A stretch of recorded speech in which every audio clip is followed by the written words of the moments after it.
Well, it's my pleasure to introduce a couple guys I've had the pleasure to know from probably for about 10 years. I fished against them several times on the Masters Walleye Circuit. They've always been good friends. They seem to know a little bit here because they tend to beat us once in a while, but we tend to get lucky and outfish them every once in a while too, so it's been a good rivalry. But they got some really good information to share with everybody tonight that will hopefully make us all better anglers. So it's my pleasure to bring up Clint DeVere and Al Friday from Devil's Lake.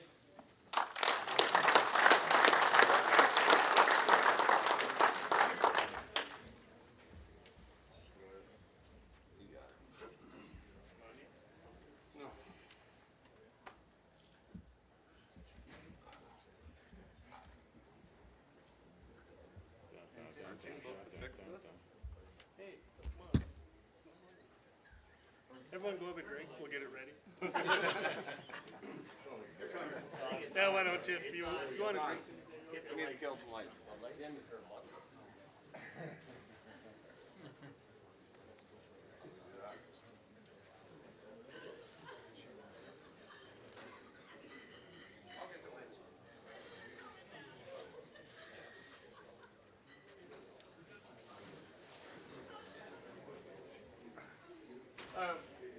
I'm Clint, and Al and I are both from Devil's Lake. We were pretty much born in the area, raised there from when we were young, hung out together long years ago, and now we get to fish quite a bit together.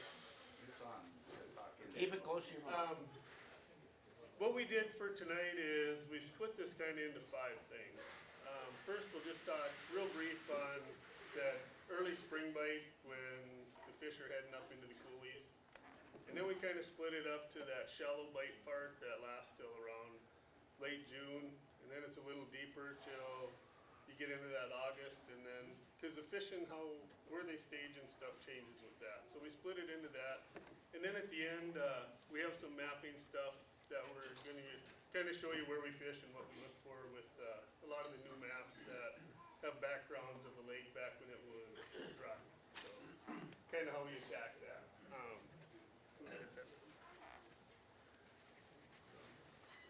The spring melt, typically it starts between late March and early April. This year it's hard to say what's going to happen. It's probably one of the best times of the year where the shore fishermen are going to do way better than anyone else. What starts is the opening of the coulees, and it's really dependent on runoff. So this year, it's hard to say what's going to happen. You know, we can get a lot of snow between now and then. The way it looks now, that bite is going to be really short and fast. You know, and what happens is a lot of times when we don't have a lot of runoff, there's not going to be the huge majority of fish moving up like they usually do. And when they do, it's going to be a real short time frame. So if you hear the fish are going, you're going to want to run and get up there right away.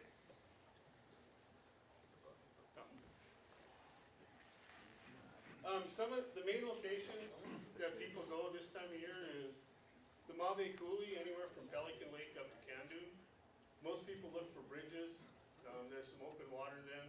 And Channel A between Devil's Lake and Dry Lake. The coulee's up by Webster and Garski. It's north of Devil's Lake. If you go up on Highway 20, you go north of town and you just find the gravel roads. And the bridges between East Devil's Lake and Stump Lake, and then all the bridges of the lake. You know, that's where our first open water areas are that you get to fish anyway. One of the things for you guys, you know, you can check with the bait shops, they'll give you an idea where to go and stuff, but basically from home, or even on your phones, everyone now has Google Earth.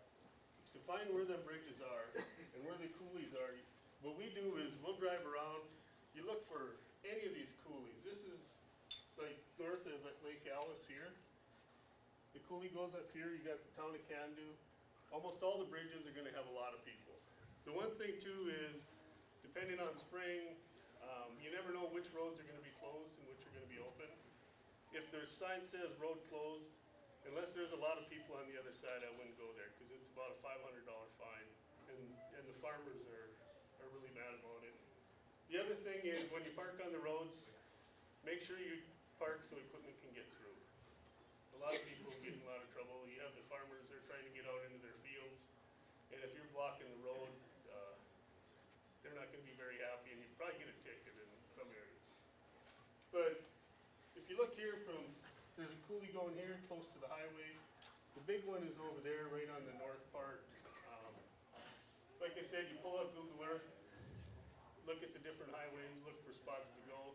And if there's nothing happening at that bridge, pull up your map or plan ahead of time and go look for the next one. And then, this is kind of by Webster. Here's Webster, North Dakota, and here's Garski. When you get north of Webster, right in here, there's some coulees here, up by Garski. There's ones down here south. Any of those, most of those are good. They're coming off of like Dry Lake, and mainly off of the Dry Lake area. Fish are moving through there. Same thing, just try to find the open one and keep going. The other spot that's really good is where a lot of people go. This is East Devils Lake, and that's Stump Lake. Along here, this road here goes. This is kind of a refuge area that can be a good road there. And then the bridges there's 2 bridges along there. You'll see a lot of people fishing those. Same thing in those areas. This time of year, mostly you just use live bait rigs. A Lindy rig with minnows, leeches, or crawlers. Most people in the moving water will use jigs tipped with a white, yellow, or chartreuse. At least a 4-inch twister tail. Typically you want something a little bigger. The pre-rigged like mimic minnows, and then also any of your bigger ones. I myself like white, white and chartreuse. This time of year it seems to work probably the best on there. As you get a little bit kind of towards the end of that, the cranks will work some too, but typically the fish aren't super active and going to chase your crank like they will the crank. This actually is my tackle box that I have in my truck in the spring, and because if I get off work or leave a little early, I'll run out and hit a bridge or something. And you can see it's just basically white, pink, or blue and chartreuse jigs and tails. It's basically what I use this time of year working those. Let's see. There you go. Sorry guys. Thank you.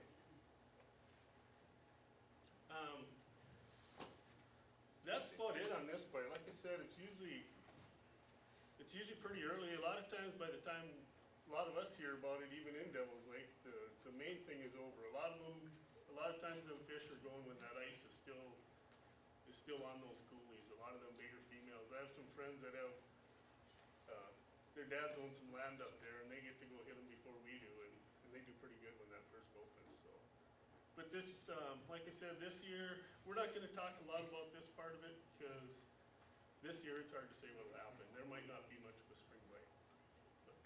So then you move into the next time, which is the ice out to kind of the post-spawn period, and I'll let Al talk about it. Okay, well, this is one of my favorite times to fish, but there's another thing I want to throw in here. And we won't show it in a slide, but if anybody carries cameras with them all winter long, your first trip up to Devil's Lake in a boat, bring it with. And I'll explain why. I might spend the first week out fishing, not catching anything, but I'm searching shoreline to look for structure, laydowns, trees, things like that, and then mark some areas. So the next week when the water temperature gets to where we want it, we can go back there and pick that structure apart with either jigs, plastics, cranks, or something like that. So, you know, we all use them ice fishing a lot. All of us have cameras. I'm just suggesting that when you do come, bring one with. You'll be amazed at what you see under the water in the spring up in Devil's Lake because it is clear, and you'll find a lot of structure you don't even know is there to fish. Either for slip wobbering, pitching, whatever you want to do, okay? It's just some advice to carry with you. Usually the first, this time of year, the smaller bays are gonna open up first, and you're gonna have a little bit quicker water temperature, and you're gonna see a little bit more weed growth and things like that will start faster. So that's where we typically start. and we'll go in there and we'll work them with, presentations from slow to fast. But me, I'm a countdown thrower. I believe in countdowns because I can adjust my speed on a countdown to the speed that the fish want. Clint likes to throw crankbaits, so, you know, we mix it up a lot that way, but I just, like the countdowns in the spring for the simple reason I can adjust the countdown faster and more readily than I can adjust the crankbait. Because you can. I use Shad Raps more myself. Yeah, he's a number 5 shad wrap or flicker shad thrower, and I'm a number 7 countdown thrower. But I live right on 6 Mile Bay, I have a house there, so to me, I start fishing that area in the spring, and from there I work my way into the main lake.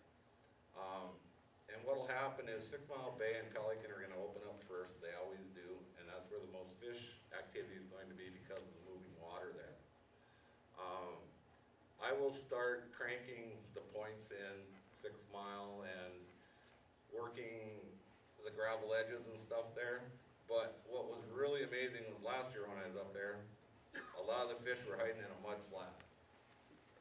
It was only 6 feet deep, there was cattails in there, and those weeds brought that heat into the water, and those fish just stayed there until they were ready to move up and go through the process. And it was excellent fishing.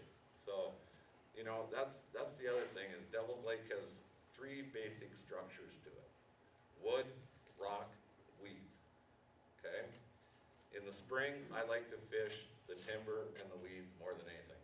For the simple reason is, I feel that the heat transfer to the water is greater, and I'm gonna find that 2 or 3 degree temperature change for those fish, and they're gonna move into that throughout the day.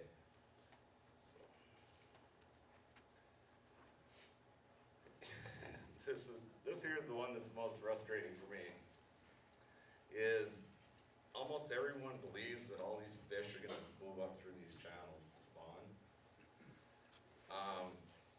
Historically, when we're out fishing, you'll see the boils along the shoreline. Only about, talking with Game and Fish and stuff, only about 40% of the fish in the lake actually use the coulees and stuff to spawn out. The rest of them are lake spawners. And it doesn't take a lot of current to trigger those fish to spawn in an area. It's more of their, what their base is that they're spawning on.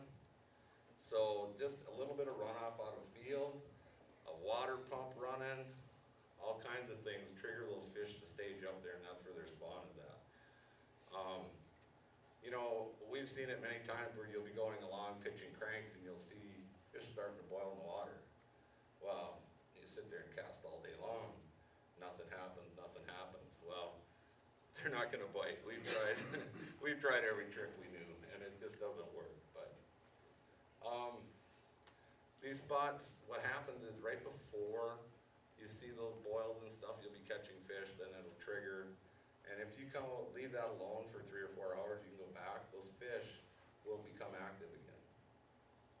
So that's what it's worked with us. Again, that's one of the reasons I use a countdown, because I can fish a number 7 countdown from 1 foot to 6 foot without changing my lure. Okay? And it's, you know, I have 3 or 4 rods with just different colors on there, and trying to get the color matches a lot faster and easier for me than trying to change lures all the time to get it. So you know, if I want to fish 7 feet of water, I can still throw that same countdown, where if I want to fish 7 feet of water, I have to change crankbaits.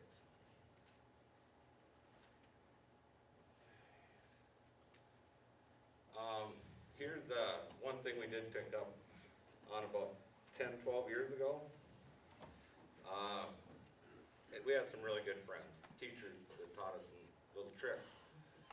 But on Devil's Lake, during the morning, I don't care where you want to go, early spring, this May, June time of year, go out there all morning, don't catch any fish, and you're like, wow, this really is the worst day to be fishing. You go back to work, 11 o'clock, your buddies call you up. Wow, it's a bite hot. Okay, so you get all your work done, 3:30, you hook up to the boat, you run back out there. Oh man, fishing just quit. I know, we have been through this several times. This time of the year, the midday bite is extremely well. But what happens is people get frustrated. They'll go out there in the morning and these fish won't be active. That 2 or 3 degree water temperature change will trigger these fish to become very active through the midday. And typically on 6 Mile, it's only 3/4 of a mile wide. You'll see my boat going from this side to this side to this side to this side, back and forth. The little bit of breeze change or anything, I always fish the windy side. I want that breeze to my back when I'm pitching cranks. And that little bit of breeze will make that water temperature change because it's moving that warm water in. So, you know, 2 to 3 degrees can really change the reaction that a fish has to your bait. So that's one thing you want to really concentrate on. If you're going along and you see 48 degree water and all of a sudden you hit 51 or 52 degree water, you want to search that, sit down in that pocket, because those fish will become active there first. Okay?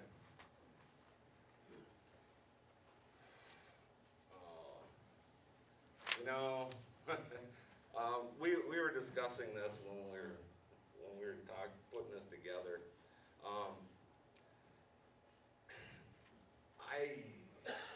I don't agree with a lot of what people think. Okay, I'm outside the box.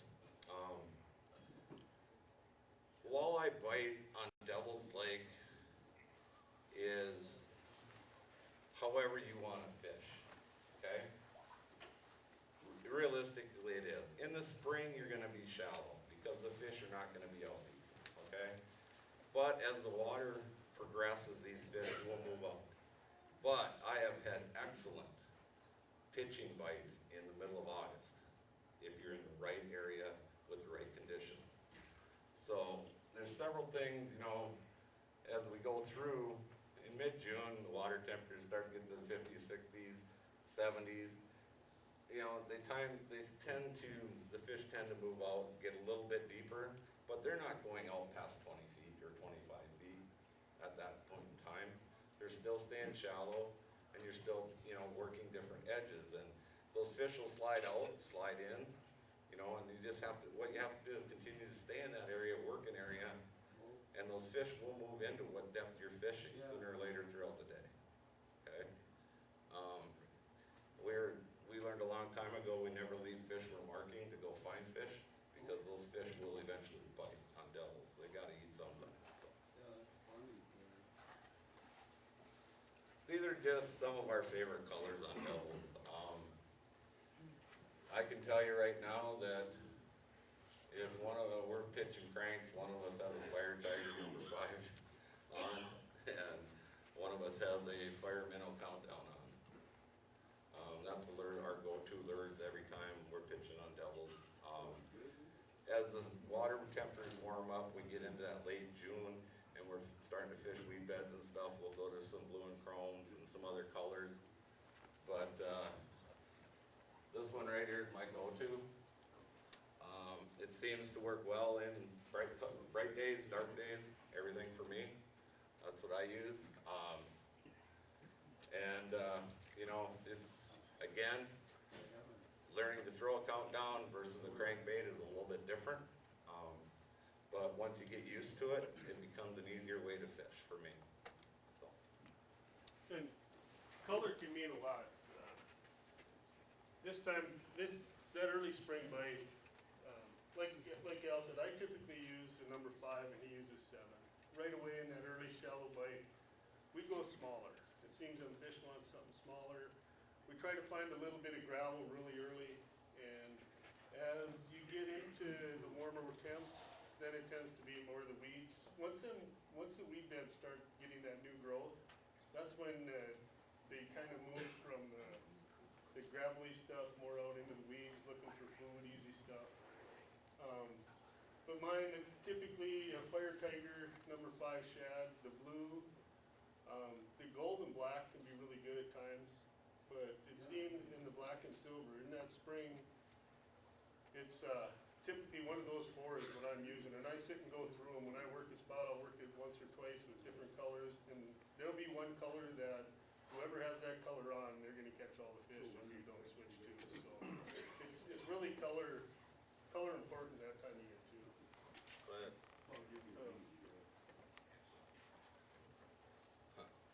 We also used the scatter wraps last year, were really good on Devil's Lake.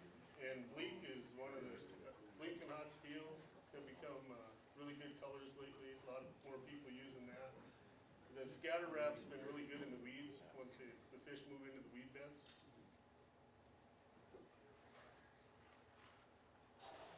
Okay, the next time of year kinda is more, we call it the midsummer bite. By now the fish, they're not all scattered in the weeds in all these places. They start moving out, they're establishing themselves in their different areas of the lake. There tends to be the bite's more really good in the morning, right away, and right at evening. And during this time of year, the shallow bite is best. During the day, you go a little deeper. Most all your presentations work once you get into midsummer. A lot of people have a lot of trouble in midsummer, and I find that to be the time where you catch the most fish of any time that you do.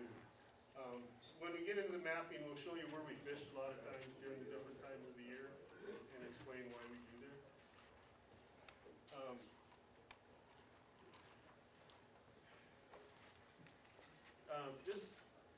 When we come to midsummer, like Al said, I mean, you can crank any time of the year, stuff going there. If there's a nice wind, go look for weed beds, rocky points, work those. But on those flat days and stuff like that, or when it's nice out, we do a lot of bottom bouncing with spinners. That's probably our go-to. We'll catch hundreds of fish a day with the bottom bouncer and spinner.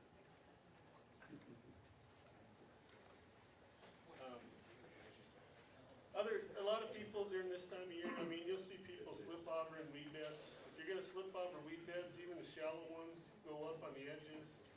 Put, do the corks, move on a little bit, hit another one. The cranking and pitching jigs, like I said, trolling cranks, we start doing some trolling on cranks there, but you're not gonna get the numbers that you would get, with the bottom bouncing. The jigging the bridges is always good. We're not gonna get into that, that's about what every person does. But like with the bottom bouncers, when we work bottom bouncers, what we're mainly working in the summer is, we go into shallow bays, and we use our mapping stuff a lot. We look for the old shorelines of these sloughs that are now deeper or shallower. Even if there's a 5-6 foot, one that's now 12 feet and used to be 4 or 5 feet. With the mapping stuff, you'll see where the old shoreline is. We work those, because where that changes, a lot of those are kind of gravelly. We look for that stuff. A lot of the sunken roads with your mapping and GPS stuff. First, we work on top of the roads, then we'll work the edges, we work down to try to find where they're at there. And one of our main areas too is the old 24-foot.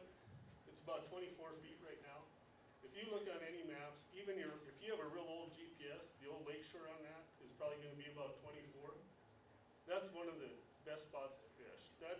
The lake was kind of stable at that for quite a few years, so there seems to be a really well-defined, rocky, everything got kind of swept out, and it holds fish. Al and I, we fished one spot, we drove one day, we thought we were gonna just take the 24-foot and we trolled cranks. And we figured we caught over 200 fish. The next day we were pre-fishing. The next day we brought a friend with us because our arms were so sore from reeling in fish all day. When we use spinners and bottom bouncers, we use 7 to 8 foot medium heavy rods. We like the soft tip, so when they're just kind of feeding on it, it has some give, but you have the backbone, to handle the bouncers. We always use bait cast reels with the flip and switch. The reason we use that is, we've used spinners, and in Minnesota a lot of times when there's real clear lakes, the second you feel it, you gotta let your line go and you can't let the fish feel it. Devil's Lake's a little dirtier, we don't seem to have that issue. We use a flip and switch a lot because we're going up and down structure all the time. And with the spinning reel, you're gonna have to reel up, let out, reel up. With that flip and switch, you press the button and as soon as you let go, it quits. So So it's like your regular bait cast, you hit the flip and as long as you hold the button, it's letting line out, the second you let go, it quits. Otherwise, the second you let go, you gotta turn here. I mean, you're just so busy doing that, especially if you work structure. We also use quick release sliders for our bouncers. I have a picture here, I'll show you that. And 1 to 2 ounce bouncers, we typically use a 2 ounce. I like real crawlers. Al likes power bait, so typically Al's usually has a killer crawler on his, and I'll have a regular crawler. The one thing I do on almost all my crawlers on Devils is I always pinch it off at that back hook. I rarely let any go there. There's a lot of smaller fish and perch, and the little perch will just clean you off. You clip that off in the back, and you'll start catching a lot of those.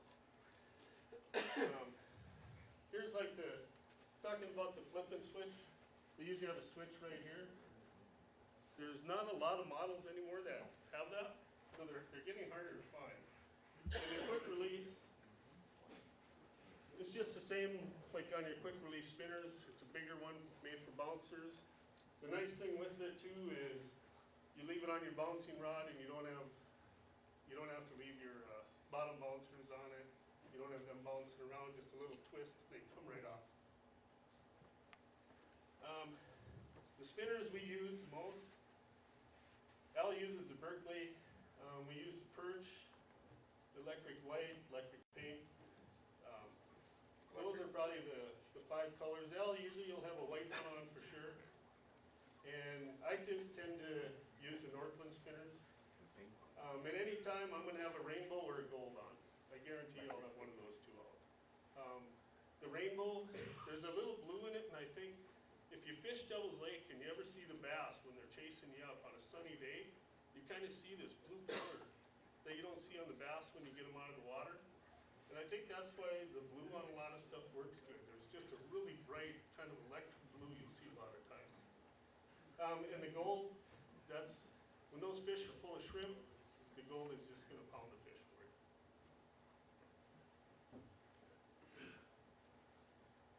Open it up. This is Al's favorite time of the year. All right, as we move out of summer and into fall, Clint's right, it is my time of the year. I'm gonna go to my favorite way of fishing, but what happens is towards fall, and I'm talking September, October, these fish that have been scattered start to congregate back into what I call pristine points, areas that I know they're gonna hold fish, okay? And if you fish Devil's Lake enough, you'll see where these little points, these little rocks, these structures that are 25 feet deep have some structure on them. That's where these fish are gonna be day in and day out. You know, flip the thing. Okay, you know, here's the other thing. You can fish however you want. Me, I'm gonna go to lead core trolling. And the only reason I go to lead core trolling is because I have a hell of a lot of faith in it, okay? And that's the truth. I've been doing it for I don't know how many years, and I have a very good boat driver, okay? And this is the truth. I can't fish unless Clint's driving good, okay? And that's how our boat is, that's how we fish. I fish, Clint drives, Clint keeps me on that structure, I run the rods. I know that I've got all the lines are calibrated, they have the same number of feet of line on them, everything like that, the same leader length, everything. So my rods are within 1 or 2 feet on the dial, and I make sure that I keep my equipment calibrated that way. And the structure that we're fishing, 3 or 4 feet, one way or the other, you can miss your target, okay? Because we're fishing a shallow break on one side and it'll drop 8 feet on the other side of the boat, okay? So we're running inside rods in 12 feet of water, outside rods in 18 feet of water. So that's my favorite time of fishing. You know, here's the thing, getting lead core dialed in takes a little bit of time, but it can be very, very productive for you. And by this time of the year, my arms are shot, cause I need a couple new shoulders, so I really can't pitch anymore anyway, so. But, you know, I'm kinda, I'll just say it, I'm kinda anal about my equipment. When I go fishing, I will have fishing rods from 5 foot for lead core to 14 foot in the boat. There'll be 5s, there'll be 8s, there'll be 9.5s, there'll be 12s, there'll be 14s in the boat. Because depending upon where we head that day and what type of structure we're fishing, we will change our rod length so that we can keep our lures in the zone that we're fishing on. And I know Corey and Troy are probably just as bad as I am about it. They seem to have the same stuff in their boat that I do. And, but you know, you really have to pay attention to that because most all of us run a really good electronics by now. We have some form of electronics that we all trust. And that's the key is to trust that electronic. Because when you're going through an area and you see those slight differences, even if it's a foot or 2, those are your target areas on Devil's Lake. You guys, honestly, I might lose $200 worth of tackle a day. And that's not, I mean, I got one stretch that I fish all the time, it's $100 a pass. Okay? We call it the jungle. We call it the People jungle, laugh at us, and they'll be slip bobbering in the trees and we're going through trolling cranks. they're slip hovering and I'm trolling, and we gotta pass through there, but, you know what? We pulled some fantastic fish out of there. And it's those types of things that we do that push us to that next ledge. You know, but on a typical day on Devils, if I'm in Pelican, it's a $200 day. I mean, seriously. Because here's the first thing, I've never turned around to look for get a crankbait in my life. Because it isn't coming back in, okay? 9 times out of 10, it's hooked on something and it's not gonna give it up until the hook rusts off out there, so. And I'm not the only one that's doing it, that's why you carry 12 rods with you, because you don't have time to tie new ones all the time.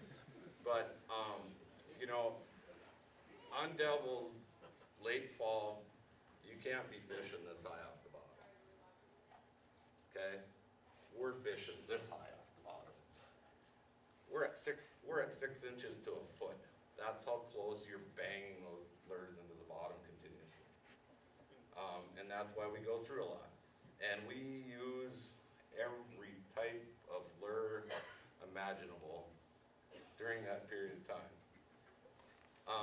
You know, here's my setup. I run 18-pound lead core. I run 20-foot leaders. Everybody says, why do you run a 20-foot leader? Well, on the shorter rods, it's nice to have that fire line in your reel when you're fighting that fish close to the boat. Okay? On my 14-footers, yeah, it's not gonna be there, but on my 8s, my 9s, my 5s, I have fire line when I'm close to the boat. It gives you just a little bit more control than lead core does, because lead core is heavy, gives you a little slop, you know? So that's what we have figured out and dialed in. Now, another thing we didn't put on here, I think I passed just about every other lead core on the lake. Most generally, you know, the school of thumb is lead core 1.8, 2 miles an hour. Let them bounce, let them wave. We're more like 2.3, 2.5, 2.7, 2.9. And with the 20-foot leader, you guys, honestly, I'm getting a little bit back, a little bit further away from the boat. Getting a little bit less noise, getting a little less of that vibration in the water. Because if I'm running a 10-foot leader, I'm a little bit closer to the boat. I want to be further away. Okay. But that's how we've been setting them up forever, and it just seems to work for us, and that's what all my numbers work out. So that's what I do. I think all the other guys here have seen us fish before. When we're trolling lead, I'm sitting in the driver's seat. I have no idea. If I go fishing by myself, I usually end up calling Al, asking him, how far did you have that stuff back? I sit and stare at that screen, because like you said, you get 3-4 feet off, all of a sudden everything isn't running right. So now, however long it takes you to get back to where you are, your cranks aren't in the right area, you're not gonna catch fish during that time. And when we're working structure like that, you gotta stay right on that. You know, now a lot of some of the newer stuff with the Humminbird, you got where you can look forward, those things help a lot, the same Lowrance has it now too. But, we don't have that yet, we go by the side and I stare, Al says, you know, I'll give him grief, why aren't you catching fish? And he'll say, well, put me on some, and I'll say, there's one, and there's one, and there's one. I can't imagine that. But I just, when we do it, I concentrate on the driving, and Al takes care of the rods, and he gets them dialed in to exactly where we want, pays all the attention to that part, and I pay attention to putting us on the spot. Cause you gotta remember, when you're out there, if you're in 17 feet, you probably have 120, 130 feet of line out. So where your boat is isn't what you have to be thinking. You have to be thinking your hook's back 130 feet, especially when you're going around corners. So I'm always thinking of where them cranks are and exactly where I am, and I was worrying about the depth and where they're at. We don't use the boards a lot because we are working structure and we're changing. We use two 14-foot rods. When you get that out there, you're covering a 35, 40-foot swath. We use the shorties a lot for in the middle. If we're working stuff that's rocks where they're gonna be hitting a lot or we gotta get real shallow, then for sure we use shorties. Otherwise, a lot of times we'll use 8-foots in the middle. But with them shorties, you get less tangle ups. You know, everything's out a little further, scattered better. You guys, you have a favorite type of lead core line too, don't you? That you guys, you don't just buy any lead core, do you? No, we typically buy the Cabela's Yeah. 18-pound. You know, everything we run on that. The one thing when we tire lead, we don't use Swivel. any swivels.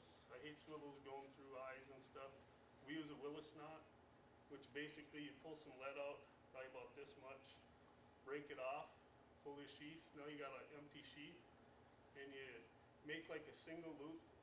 We usually use 2 single loops, leave them really loose. And we use 14-pound fire line because it feeds in there really nice. And you'll feed it in, it has to be stiff. Power Pro won't. You can't get soft into soft. And We tried. I guess it's not that kind of beating. But, you know, you feed that up in there and once you get it in a ways, and sometimes it can be hard. And then you slowly slide that down and tighten those 2 knots. And you'll have, your fire line is inside the sheet. You got 2 knots on there. It's not gonna break there.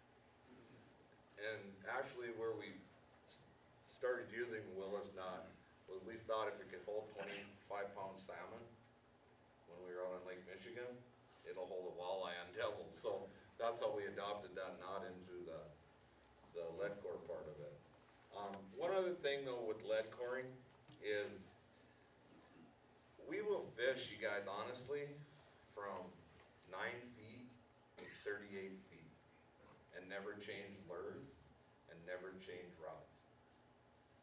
Last year, we were fishing 38 feet and I had 240 feet back and a number 5 jointed shad rod. 10-pound, 4-ounce walleye. Clint asked me, what do you got? I said, how do I know? It could be a work boot. You know, 'cause you don't have a clue at 240 feet. His words were a little more colorful. Yeah,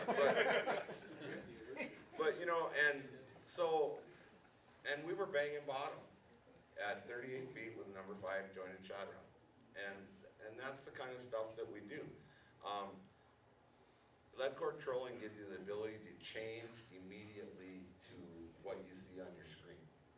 Our side imaging and our screen, if we see those fish have slid out on us, we can move over and drop our lures down into that zone right away. Where if you're using fire line, trolling in those depths with number 9s or number 11s or deep diving reef runners or whatever, you have to reel up, you have to change lures, you gotta get them down there again, you know? Where lead core gives you that ability to drop them right away. And actually, I use the Abu Garcia reels for lead coring, and one major reason, it's the only reel on the market where you yank the handle back, it goes to half drag. So when you're pulling those fish in and they start getting feisty on you, you can yank that handle back, it'll go down to half drag, and you won't rip them as bad as you will with another rod. That reel has really improved, my handling of the fish with lead core. And, I wish we would've had it a long time ago because we ripped a lot of fish with just, Especially when you're using them little shorties and smaller rods, you don't have a lot of give. You know.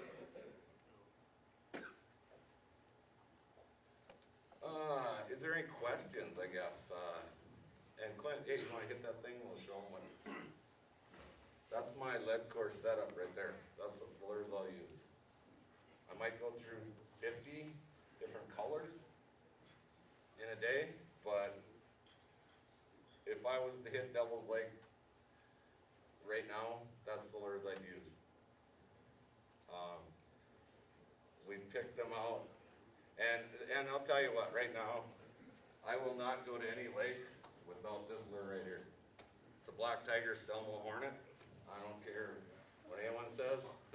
I've caught fish in every lake around here with it. I don't know why black and gold works, but the first time that color really worked for us was way back in the Lowrance Pro Team days.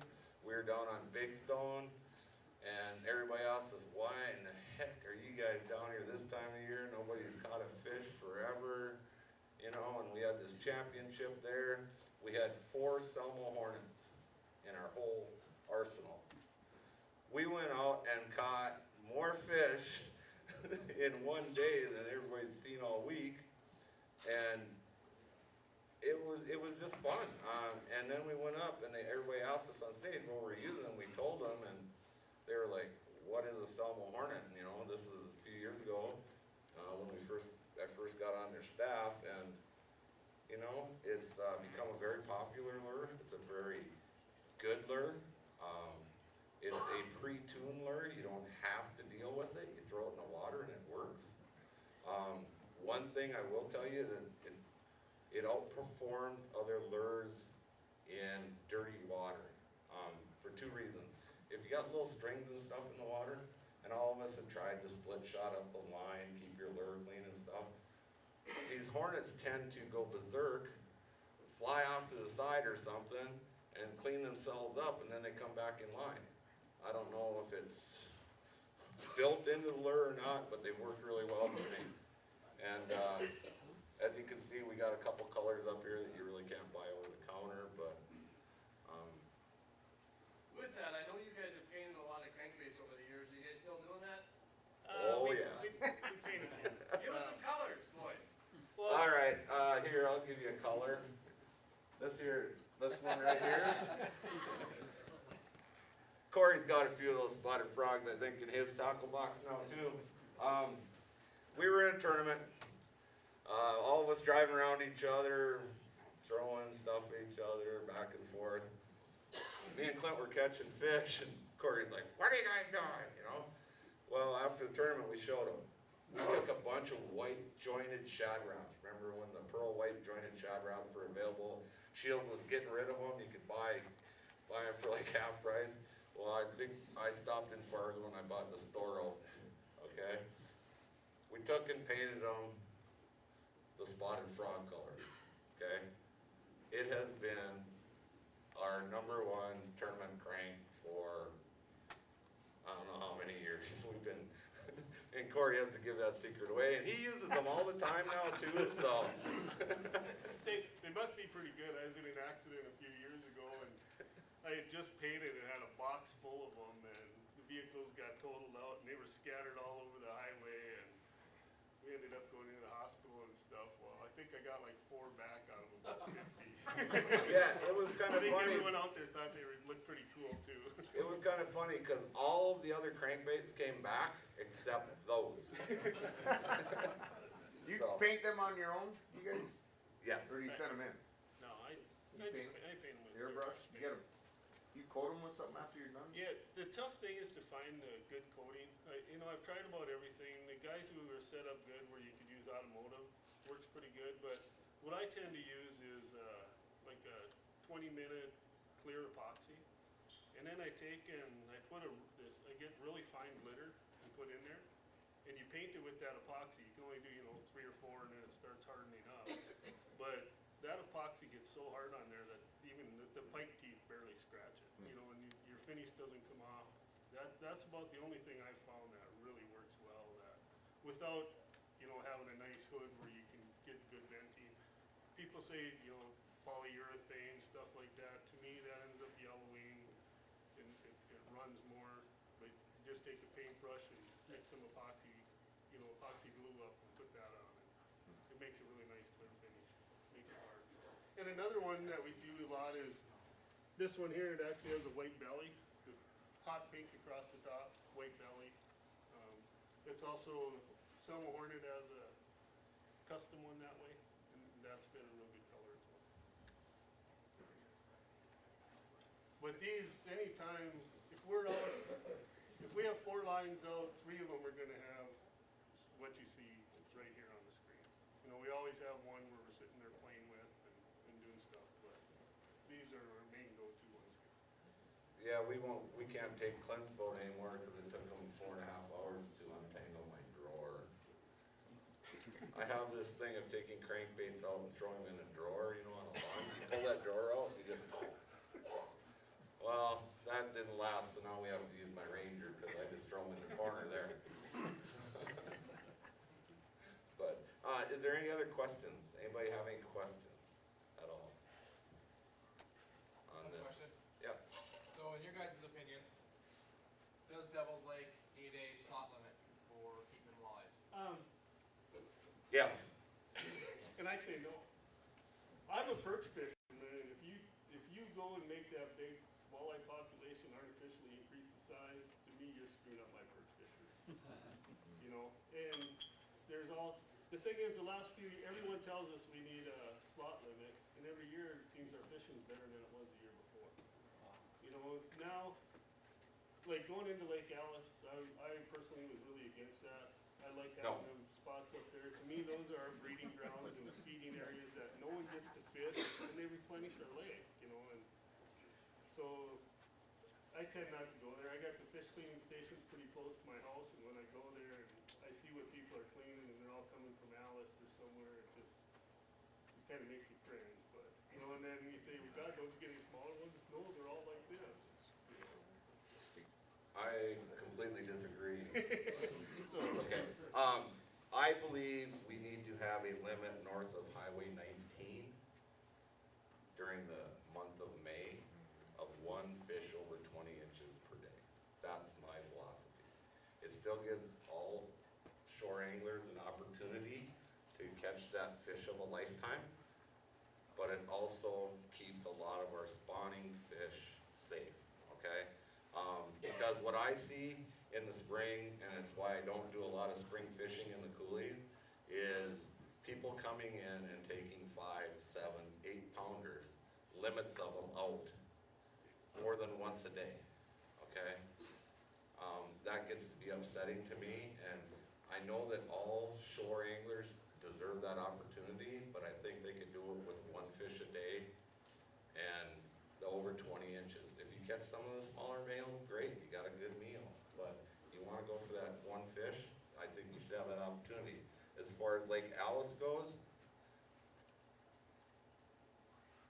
I don't agree that it should be used in any commercial purpose, but I believe that the general public should have the right to fish and hunt areas that are paid for and taken care of by the taxpayer.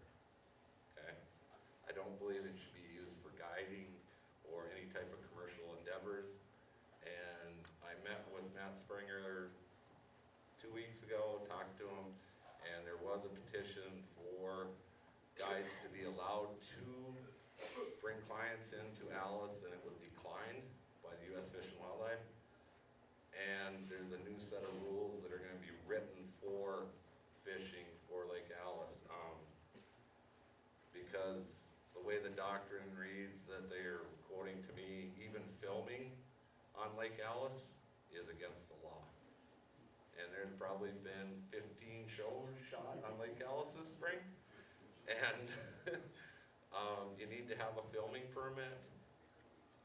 And that filming permit is going to be only issued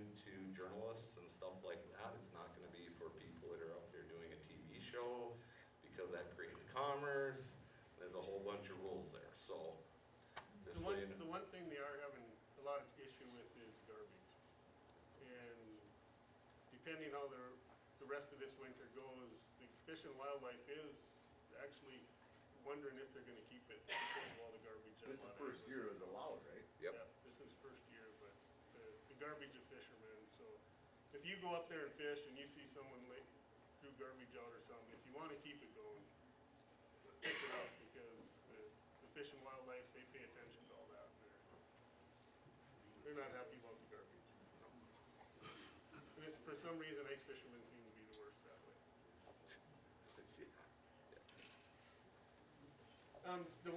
I fish some of the other lakes, and the one thing I'm seeing this winter though is, you know, as those upper lakes are getting a lot more pressure, some of them, the numbers aren't there like they were last year and year before. You know, you have to look around a little bit more, where before it was just almost stupid, but the pressure's starting to hit up on the North Lake some too. Another thing I wanted to bring up is Devil's Lake is going down, you guys, okay? We all had the glory years of fishing lakes that were going up, okay? Everything's gonna change. Now when the lake is coming down, your fishing tactics have to change too. Because with that, a lot of structure that we've been fishing for the last 5, 6 years is now gonna be out of the water. So, Does that include the areas you were trolling lead for? no, only where you were pitching your jigs, because you can't get there no more. Just looking for some crankbaits. Oh. I'll tell you, Especially the painted ones. I'll tell you what, Chad, I believe somebody took him through Bed Springs down there just to catch my crankbait, so. Well, one thing, when you're pitching a crank, and you feel that little tick and the pike steals your crank, and I mean, you just feel a quick tick and it's gone. Most of the time, you go up where that happened, that hook's gonna float up. Cause when you just feel that tick and there's not a fish on, they hit it from the front, all they did was cut the line and those cranks float up. When Pelican 281 was still above a few years ago, there was a guy who walked every day, and he picked up cranks when the bike was up there. He had buckets of them, and Al bought them from him. Probably yours. But he had pails of cranks just that would blow in from. Hooks are cheap, you know, you can buy replacement hooks to put on, because that's the only thing that usually goes bad. So. The one thing I found is on the spring bite on years where we don't have a big runoff and the water's not going up is, if you remember in the fall, most of those places, the shallow areas had a lot of cattails. In the spring, normally when the water's coming up, that best bite is between those cattails and land. You're fishing there. When that water's coming down, that area now has all that cattails. You can't even cast it. On those years, a lot of times, then we'll end up going to 7s or 8s. You gotta, because the edge of those old cattails and stuff are now a little deeper. You don't get that real shallow, so you end up having to go a little deeper for a lot of those. The countdowns, let it drop down. And this year could be one of those years. The other thing, with Devil's Lake going down, we've all been spoiled on where we run to places. You could run about anywhere. Last fall, people started hitting things. And when we get to the mapping here, we'll show you where some of these old trees are, and you've been running over them for the last 3-4 years, and those trees are gonna be getting a lot shallower. You're gonna have to pay a lot more attention where you go, running out, going around them long points, and stuff like that. How far down is it? Like 4.5 feet from where Probably it was?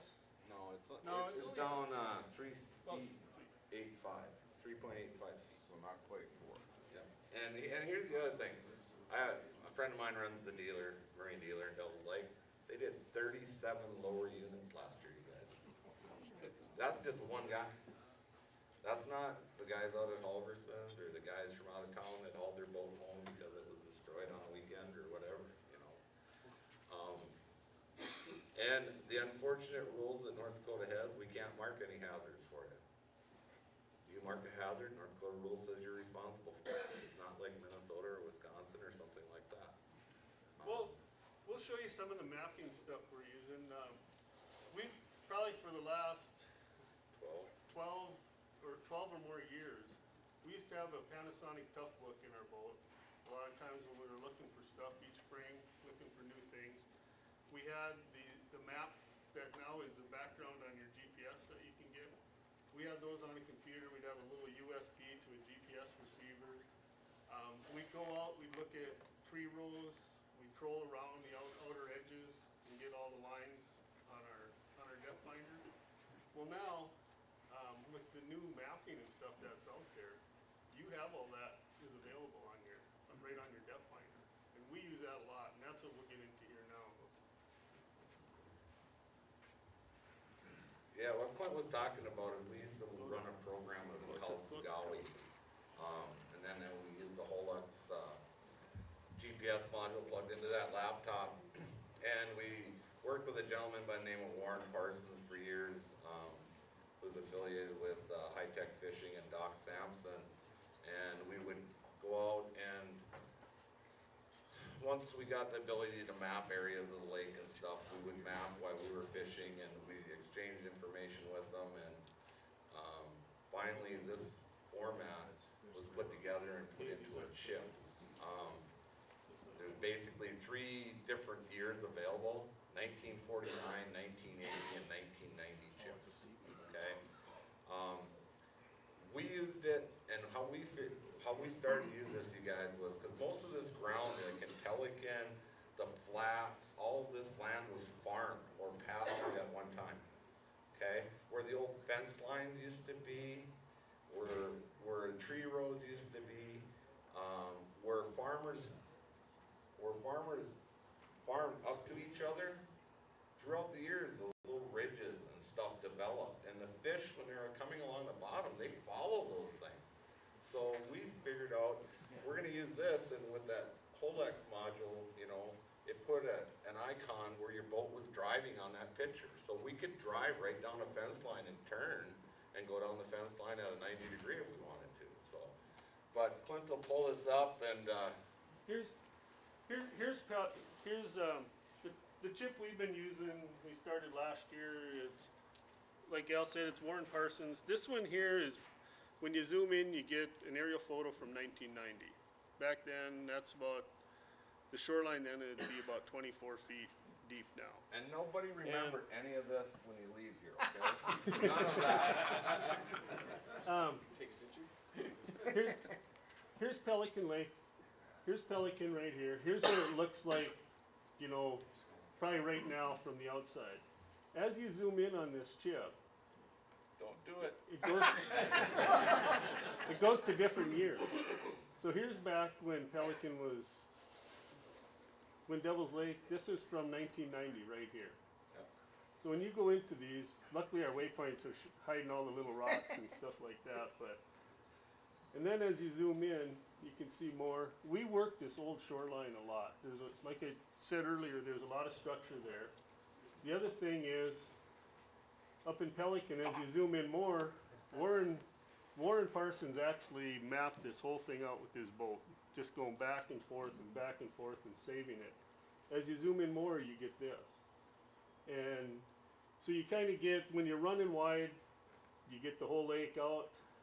As you zoom in and want to see, you get to see what that actually, well, right there, you can see what it actually looks like from the air photo. From here, you can find rocks, you can see trees, you can look at, we look for rock piles. We look for rock piles a lot. When you go up here to the moon bars, one of Chad's more favorite places. Here's your moon bars. And when we work these things, what we're mainly doing, you know, it's either a bouncer and a spinner.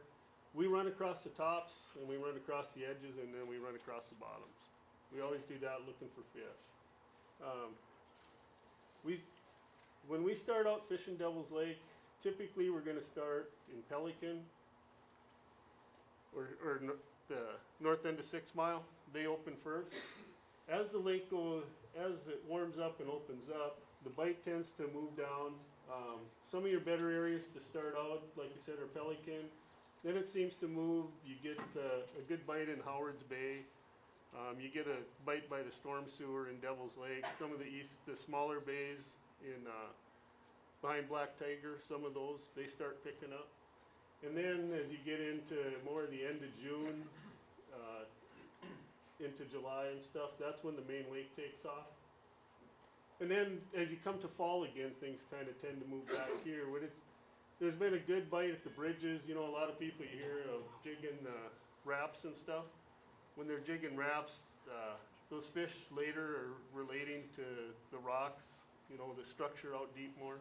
Well, I'm sure Corey's told you all about his and showed you all the spots, so. Just don't fish by the bridge with Corey.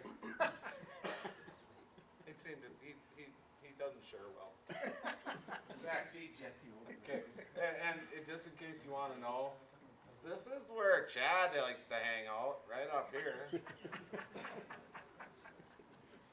As you can see, we've been doing this a long time, you guys, with Don and Chad and Corey and Troy and Spencer and a whole bunch of you guys, so we can kind of razz each other. I mean, there's one spot on the lake that every tournament I've been in, Spencer's pulled up there. Same time we've been there. He fishes one side of it, we fish the other side of it, and I don't think we've ever seen anybody, either one of us on the other side from each other. I mean, they go to one side of the spot and we go to another side of the spot. I mean, it's the same area, but not the same spot. I mean, it's just amazing how it works like that. Here's like the Patience Point area as you go in there. You know, we kind of remember when it was actually above ground, the trees. Here's a bunch of rocks here. But also, not all those places are that deep. When you go back here into some of these areas, I'll get there here.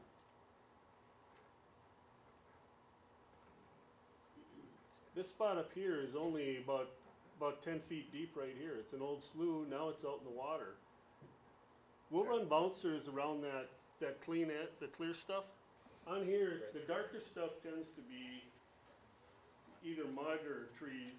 The light colored stuff tends to be sand, rocks, you know, more that way. That was a good area the last couple of years. We've gone in and you're in 10 feet of water. You know, so when we're using bouncers, like I said, we're looking for those spots. In midsummer, we're trying to stay on that sandy gravel stuff. There's a lot of shrimp, a lot of food. In the middle of the day, that's probably where your bite is.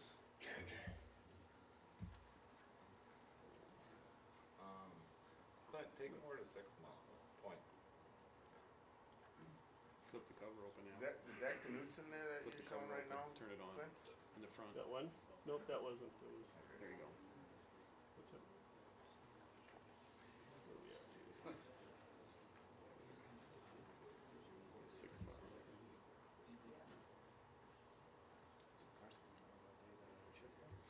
Bring me into the Pepsi line there. Pepsi? Yeah. Right there.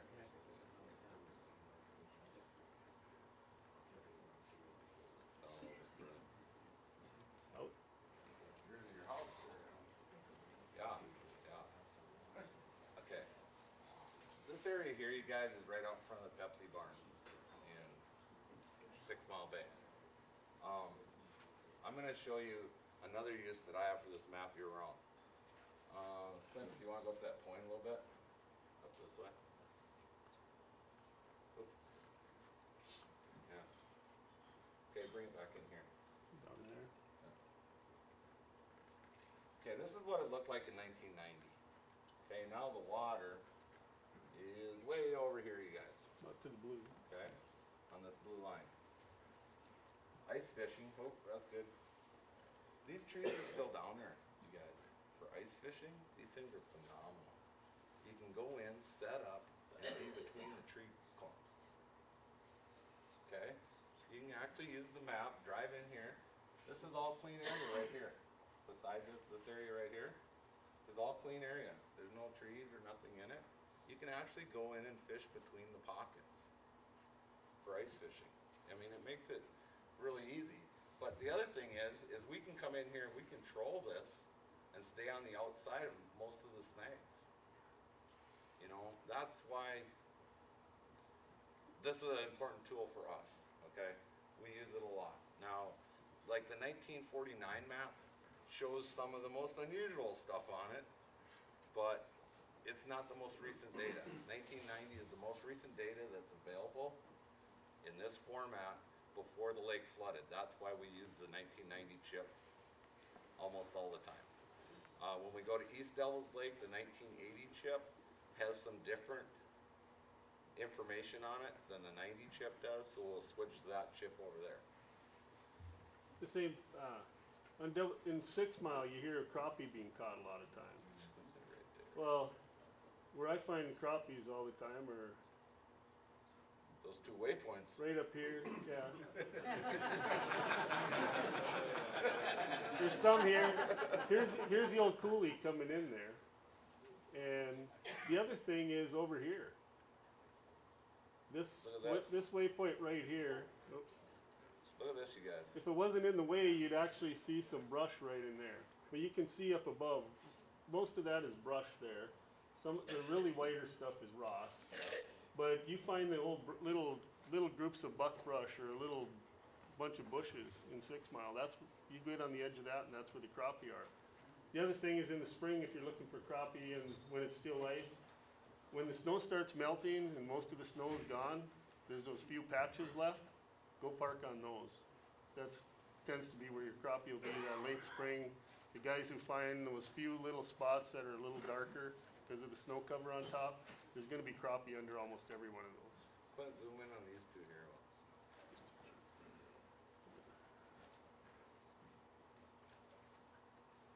Okay, right there, you guys. I'll tell you what's there. A whole bunch of Christmas trees. What? Bunch of Christmas trees, evergreen trees. Okay, I Dumped know in, they're there. or they were dumped? I put them there. Oh. Years ago. And Office Christmas tree. everybody's Christmas tree, I could get one winter. Me and my neighbor decided we were gonna know where the crappie were. Okay, and we took, nylon and some weights and we sunk a bunch down through the ice. And, it's been a good spot for crappie. I sat there for 12 days last year when my son was home for Christmas and we caught crappies every day, so. But, you can remember that waypoint right there. There's Christmas trees down there. Don't blame me if you troll over it, get snagged up in it. I don't care. But, you wanna show them Bird, what we did on Bird? Is that north of the Suburbs Road there, where that bridge, sunken bridge is? Yep, the sunken bridge, the sunken bridge is right up in Oh, here. up here, there we go, okay. You can see the road there. Yeah. As you zoom The in, road, there's the old There- road. You can there's see the the old road bridge right there. and now, as you zoom out, you'll see it changes the water. The old railroad bridge and trestle are still there.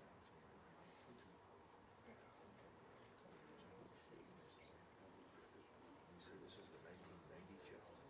Yeah, that's one of the things some guys have asked. The chips, there's like a 1980, I think a 1940, a 1950. No, 1949, 1980, 1990. The 71. And, Yeah, the 1990 is the one we use the most is what this background is. and I tested some new ones. The new Cass Lake one is very good. The new Stump Lake one is very good.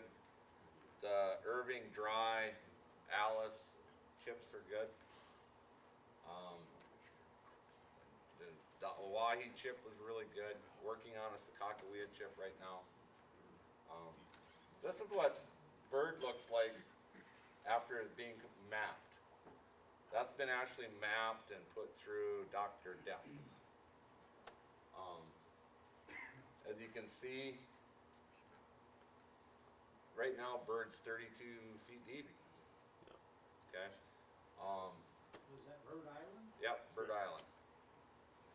And as you zoom in on it, off to the side here,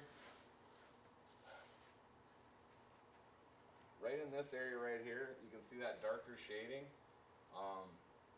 That's more of a gravel rock formation that's there.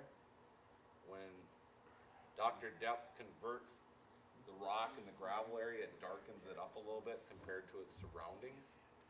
So the darker areas here on Bird actually contain a little bit denser material, okay? Years ago, when this sat out of water, there was actually some rocks there. Someone painted a watermelon on it, and they called it the watermelon rock. When I used to come in here, when this was out of water in the fall, you'd come here, you'd stop out here, pitch cranks along here, catch a few fish, and then you'd move up right on. The watermelon rock is about right where this is, and then you cast along this long point. And I think in 2 years, we had 2 lake records in October, back when the lake record was 11.8 and 11.10. We were caught there, and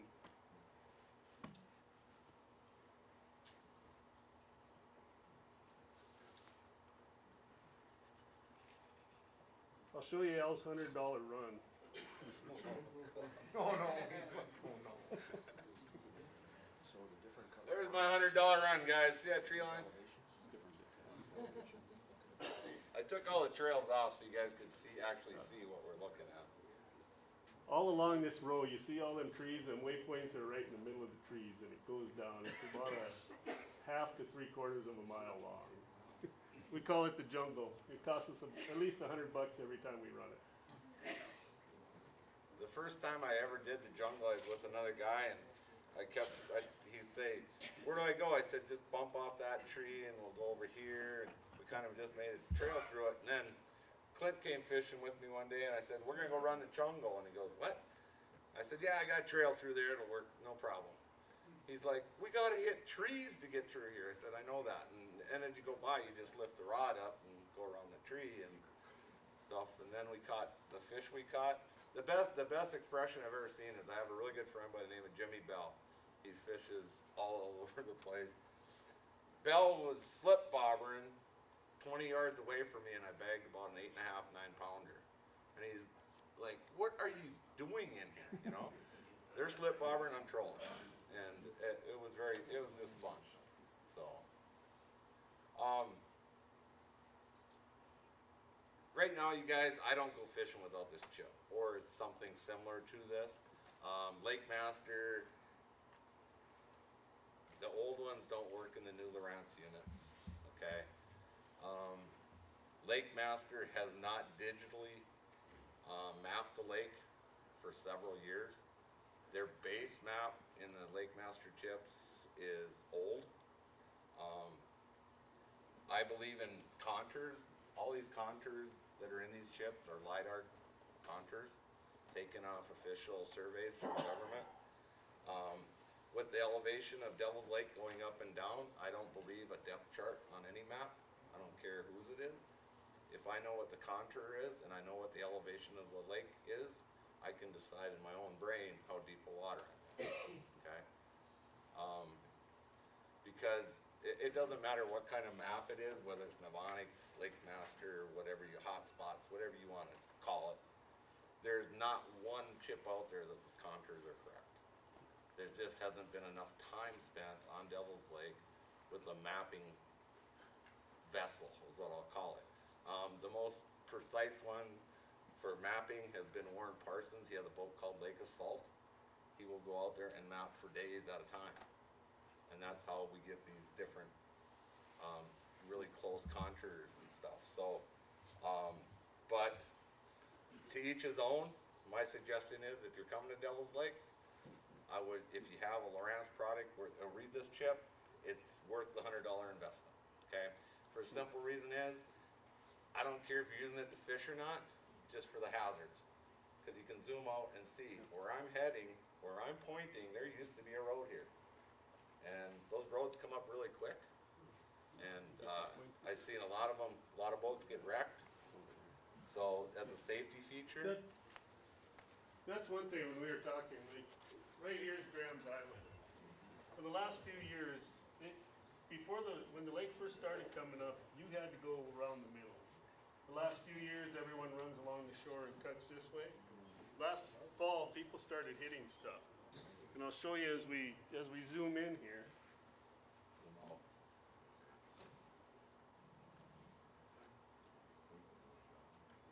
You can see how close those old points were.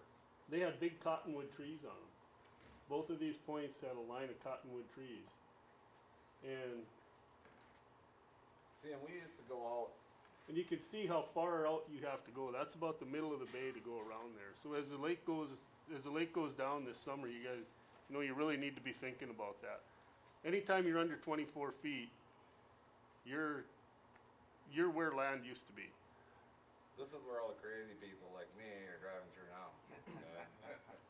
I mean, how many tournaments have we run through there like wide open and bumping and banging and passing each other, and then when you zoom in, take a look at what we went through. All that, we drove through all that, because right now, that's 25 feet deep and we're up here. This here is actually the trees in the middle there. Yeah, this is. what Everyone's running on the shore more to the right. You're going on the inside, but even there's, you know, trees down in here, more Trees towards up that here. point area. And this point up here will come out a long ways. So, just to be safe, you know what? It takes you another 2 minutes to get around. Yes. Yeah. There's a point where they're not gonna pump the lake anymore with drainage. Okay, right now, the agreement with Canada is that they can pump the lake down to 1450 without any further discussions, and we're basically there. But right now, the State Water Commission and the powers to be have been discussing it. The west end pumping station can go down to 1446, and then they have to change the infilter bed into it for intake. The east end pumping station can actually go down to 1443. Now, whether or not they will pump any further than 46, I don't know, because there's a fine line, you guys. Here's the deal. This is a natural occurring flood that happened from Mother Nature, okay? For every foot of raise in Devil's Lake's about 10,000 acres of land, okay? Now you have a whole bunch, we got about 140,000 acres left right now. If it goes down to where it was, we gain back about 90,000 acres of land that's not in the lake, okay, before it started to flood.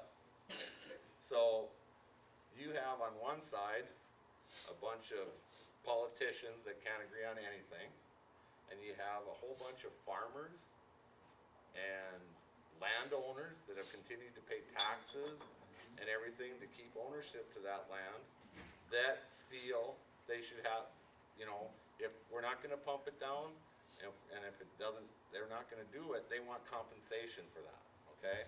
And the state and them can never agree on it, because there's been several lawsuits on it.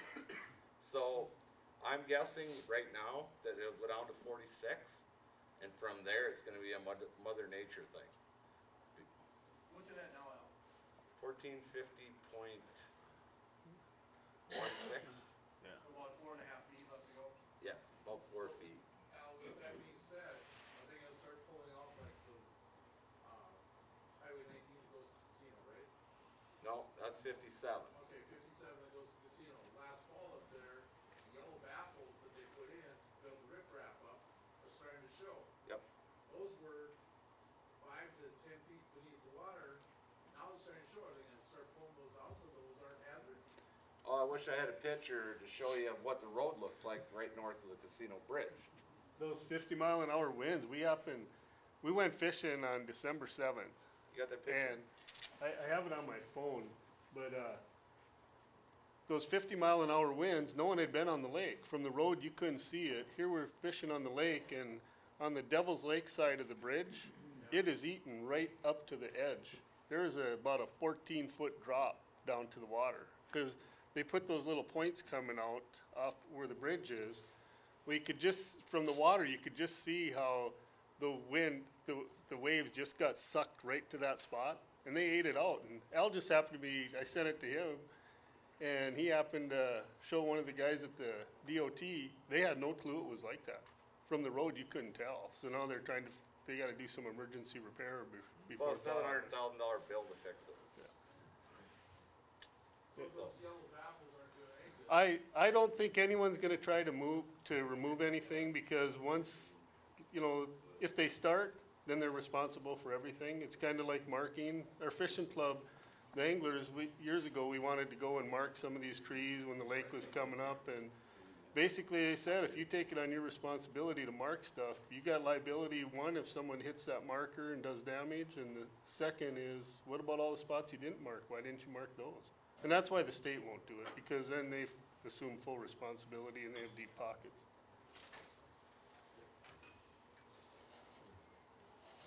This year for boat ramps, most all the ramps should be good. You know, like, the one that's gonna be really questionable is Pelican. Last fall, we couldn't even use it at the end, you know, some boats could, but most of us couldn't. And I don't know if they're gonna do anything. The cost up there is so high. Pelican's so flat, there's only one real good spot to build one, and the guy lives there and he's not gonna let that happen. You know, so it's gonna be tough to get to Pelican this year. On the plus side, we'll probably be able to drive down the old 281 and put in some ditches or something there, but it's gonna be interesting over there. All the other ramps should be pretty decent. The other thing too is, if it goes down some more too, like the East Bay boat ramp, for you guys who use that, as you come out, right off to the left, there's an old railroad trestle. There's a lot of trees and stuff along that, so you're gonna wanna be careful going across there. Don't, you know, when you come out from the ramp, don't just take right off, because that's gonna be up a little higher this year too if it keeps going down. You have a question? Well, I look at the DNR map, and they show a boat ramp in Pelican on the west side there. On the west side, it looks like 281 there. I never knew that there was a boat ramp there. Oh, they kinda There's- fixed it up off of an approach one year and let you park on the deal, the Game and Fish they did a little bit of work just to make it, and the landowner there didn't mind. And that's probably what that one was, is an old one from there. No, but you might be able to get to that one. I don't know if, a lot's gonna depend on if the county shuts the road off, if they're gonna let you go through, cause I doubt they'd let you go that far, cause they're probably not gonna let you go over the bridges, because they won't know if those are safe after being underwater so long. I had a discussion, you guys, 3 weeks ago. I was on I did lake access for 15, 16 years. I mean, pretty much day in, day out. I talked with Bob Freilich at North Dakota Game and Fish, and the options for Pelican are way too expensive to make it feasible. Option A was about $300,000 worth of a long reach track hoe. Okay, all that's gonna do is give us a small channel going out of where the bay is currently, where the ramp is. And once you get out, it's not gonna get us out far enough to where we can get into deeper water. Okay, they just can't do it. And one of the main reasons is they can put track hoe on a barge, go out there and dig it, do whatever they want, but then they have to haul all the dirt to an approved site, and it can't be on the lake shore and all this stuff. So that's all. The second proposal that got was for $684,000 to bring a dredge in. And dredge pump it, you know, like they do on the Great Lakes and things like that. Pump it up on shore a mile away, but here's the deal, we put in over $1 million into boat ramps while this lake was coming up, okay? A lot of that structure that was in the lake before has been damaged. The ice and the wind and stuff has eroded a lot of the boat ramps, a lot of them have cracked, we've lost our riprap that was protecting them and stuff. So instead of spending, you know, a whole bunch of money, and we don't have the 20% match in our pocket in the community, save that money, pull away from the Pelican ramp, because you can still access it from several other campgrounds are close by there, and Grains Island is by there. Yeah, it's another 10-minute boat ride, but you know what, 10 minutes isn't nothing really anymore. And save that money so we can continue to keep the other ramps functional. That was my call on it, so. And yeah, everybody can yell and scream at me, it's my fault, okay? I really don't care, because I wanna look at the whole lake and make sure everybody's treated well. Okay, we done? Sure. Cool, I'm done, thank you. Al, Clint, thank you very much.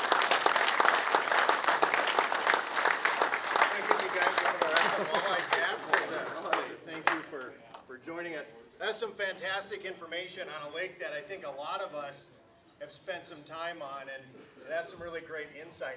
I would just mention too that these guys are part of the Lake Region Anglers Association and a great organization. And FM Walleyes too.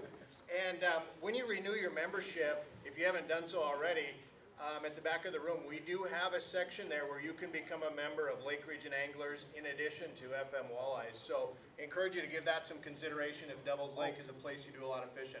I have chamber tournament apps back there. And there are some chamber tournament apps to back as well. I'm guessing that these two fellows will stick around for a couple minutes when we get done here and answer more questions. One thing too, Yep.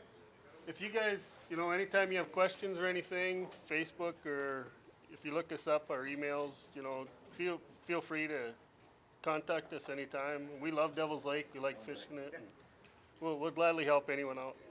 Okay, here's, just so you guys know, me and Clint are sponsored by Devil's Lake Tourism, okay? And a couple other sponsors, but tourism is our number one sponsor. And if you see us, I run a Devil's Lake boat. It's got big Devil's Lake on the side of it. Clint has Devil's Lake on the side of it. If you guys are out on the lake, you see us, you're struggling, we don't mind at all if someone pulls up to us, just not where we're fishing, in the spot, okay? Corey, okay. The rest of you, it's okay. This way it's okay, but, you know, we'll be glad to help you out. I mean, seriously, we have done this for so many different people. A lot of people come to Devil's Lake, and if they're not used to it, they're just like, what do we do, okay? We're usually on some type of presentation that's you're gonna readily have in your boat or something, and we will tell you what we're doing and how we're doing it. It's not like we're trying to hold any secrets back from anybody, so if you see us there, we'll certainly help you out. Thanks, guys. We appreciate that very much.